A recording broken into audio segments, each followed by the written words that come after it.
નંદગામની કંપનીમાં લાગેલી આગ આખરે કાબૂમાં આવી ગઈ છે। પ્લાસ્ટિક કંપનીમાં આગ લાગી હતી। આગ લાગતા 17 જેટલા ફાયર ફાઇટર આગને કાબૂમાં લાવવા માટે ઘટના સ્થળ પર પહોંચ્યા હતા। આખરે આગ કાબૂમાં આવી ગઈ છે, પરંતુ જે અંદાજ છે તે પ્રમાણે કરોડોનું નુકસાન થયું છે। સંવાદદાતા રાકેશ અમારી સાથે જોડાયા છે। રાકેશ, જણાવશો હાલની શું પરિસ્થિતિ, કેટલા પ્રમાણમાં નુકસાન થયું હોય તેવી ભીતિ છે? જે આપણે જણાવ્યું, કચ્છના ભચાઉ તાલુકાના નંદગામ પાસે આવેલી ઓસવાલ પ્લાસ્ટિક નામની કંપનીમાં આગનો બનાવ બન્યો હતો।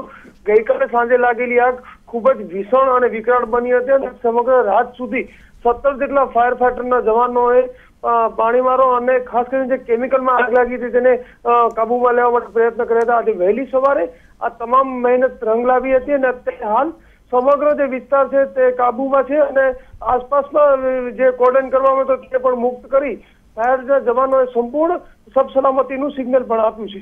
આભાર રાકેશ, આપનો તમામ માહિતી બદલ। તો હાલ આગ કાબૂમાં આવી ગઈ છે, પરંતુ કરોડોનું નુકસાન થવાની હાલ જે એક શક્યતા સેવાઈ રહી છે। આપ જુઓ, જે રીતે ઘટના બની હતી તે પ્રકારે ખૂબ મોટું નુકસાન થયું છે।